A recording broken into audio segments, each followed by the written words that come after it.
بص، خلينا متفقين ان بقى في شباب كتير بتعمل 100,000 في الشهر من البرمجة، وثانية واحدة قبل ما تقول عليا ان انا جاي بستفزك او جاي ببيع لك كورس او حتى بقول اي كلام، انا عارف كويس قوي قد ايه السوق بقى متشبع، وحتى انك تجيب شغل من على منصات العمل الحر بقى شبه مستحيل. بس عارف ايه المشكلة الاكبر؟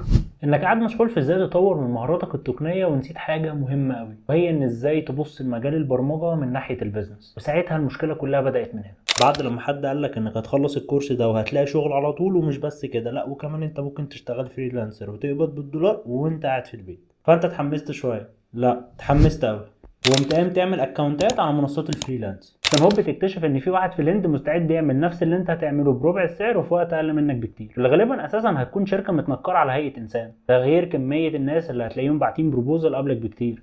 ودي الدوامه اللي انا وقعت فيها من اكتر من 6 سنين لما قررت ان ابدا في مجال الفريلانس. اني كنت ساعتها لسه طالب، وكانت معظم الشركات بتبقى طالبه خريجين، يا اما هتشتغل مع الشركات بس بمرتب انترن حتى لو انت تنين. وساعتها بس كانت بدايه تعرفي بمبدا شقلب لي دماغي 180 درجه: اليو اس بي او اليونيك سيلينج بوينت.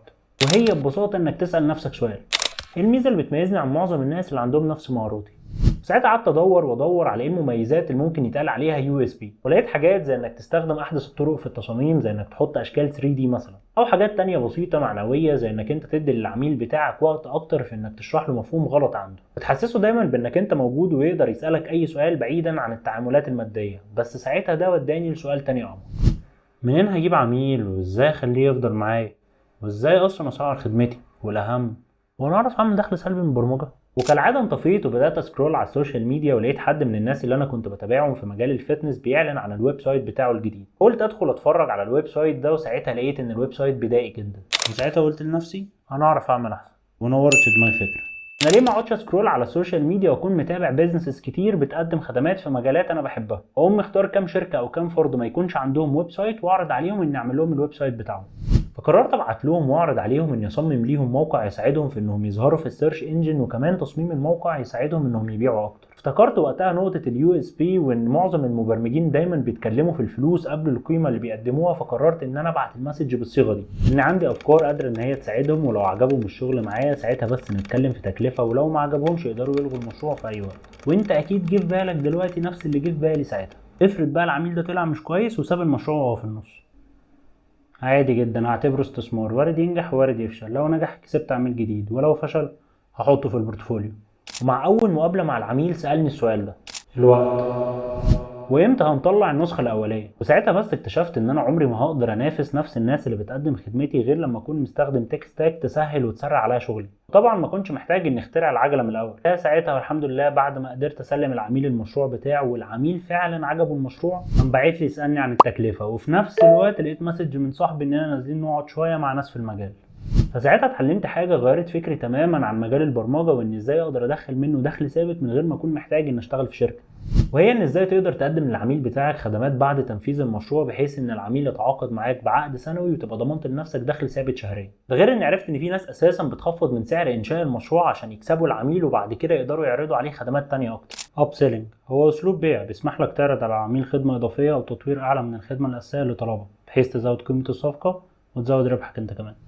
وساعتها ده خلاني يكون عندي قواعد معينه بناء عليها اختار العميل اللي انا هشتغل معاه. واول قاعده من القواعد دي وهي ان العميل بتاعي يكون البراند او البيزنس بتاعه قايم بشكل كبير جدا على التكنولوجي، زي مثلا انه يكون عنده اي كوميرس، او يكون محتاج مانجمنت سيستم، او يكون اساسا بيقدم خدمات اونلاين. والاهم ان يكون العميل ده منافسين هم كمان مهتمين بالتكنولوجي، فبالتالي اكون ضمنت ان العميل دايما عنده دافع انه يستثمر في التكنولوجي بتاعته ويطورها. ساعتها بس هيكون كل اللي عليا ان انفذ المشروع باعلى جوده، عشان بعد كده اقدر اعرض على العميل خدمات تطوير المشروع بمقابل شهري او سنوي. لكن واجهتني ساعتها مشكله كبيره جدا كانت كفيله ان هي تضيع مني كل العملاء اللي اشتغلت معاهم: كلاينت ريتنشن. هو ازاي تحافظ على العميل اللي معاك لاطول فتره ممكنه. دايما علمونا عشان تبني ثقه بتحتاج منك سنين، وعشان تهدها بتحتاج منك موقف واحد. وده نفس الكلام اللي بينطبق على البيزنس. ودي كانت واحده من اصعب الحاجات اللي واجهتني، وهي ان ازاي اقدر ابقى محافظ على العملاء اللي معايا وفي نفس الوقت اقدر ادخل عملاء جداد. ساعتها بس اتعلمت نقطه فرقت معايا جدا، وهي الكلاينت ريتنشن. وهي ان ما ينفعش طول الوقت تبقى بتهندل العميل بتاعك او مجرد بتطلعه غلطان عشان تبرر لنفسك، لكن الاهم من الغلط هو انك تدرك الغلط ده. دايما تبقى مفهم ومحسس العميل بتاعك انك انك بجد حاطط نفسك مكانه وان قلبك بجد على شغله. لو حصل مشكله سواء كانت خطأ منك او من العميل بتاعك مش مهم، لكن الاهم انك تحل المشكله دي في اسرع وقت وتتاكد بنفسك ان هي عمرها ما هتتكرر تاني. ساعتها بس فهمت قد ايه غلط ان لما يكون عندك بوج يبقى كل الرد بتاعك هي شغاله تمام عندي. لكن اللي بقى بيفرق لي ان ازاي اقدر اقترح على العميل بتاعي اقتراحات وافكار جديده، ان ازاي اعدل له في المقترحات بتاعته المقترحات تانية بتناسب اكتر البودجت والوقت بتاعه، ان كل بروجكت اشتغل عليه بنفس الشغف كانه اول بروجكت ليا في حياتي. بس ثانيه واحده، انت كنت قلت تقريبا حاجه في الاول عن ازاي تعمل دخل سلبي من البرمجه.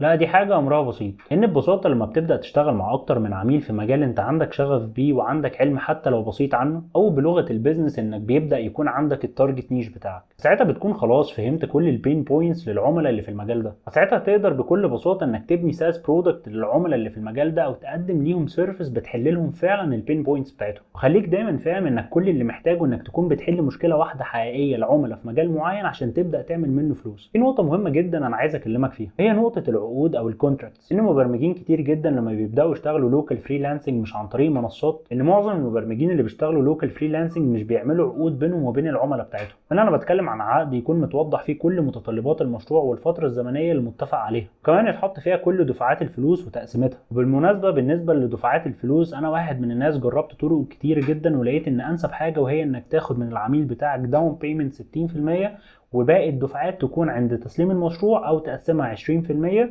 و20% الأخيرة بعد لما العميل بيستلم المشروع. ده بحيث انك تضمن لنفسك ان العميل بتاعك هيفضل معاك وما يكونش فيه ألاعيب من ناحية العملاء اللي ما بيكونوش عندهم جدية في اتمام المشروع. وبعيدا عن نقطة دفعات الفلوس، فكرة انك انت تطلب من العميل بتاعك ان يكون بينك وبينه عقد رسمي، ده بيضمن لك انه يفلتر لك معظم العملاء اللي هم اساسا كانوا جايين ينصبوا عليك. ما تنساش دايما ان العقد هو شريعة المتعاقدين، الشغل هو تعاقد واتفاق وامانة، لازم انت والعميل بتاعك كطرفين تكونوا ملتزمين بالامانة دي.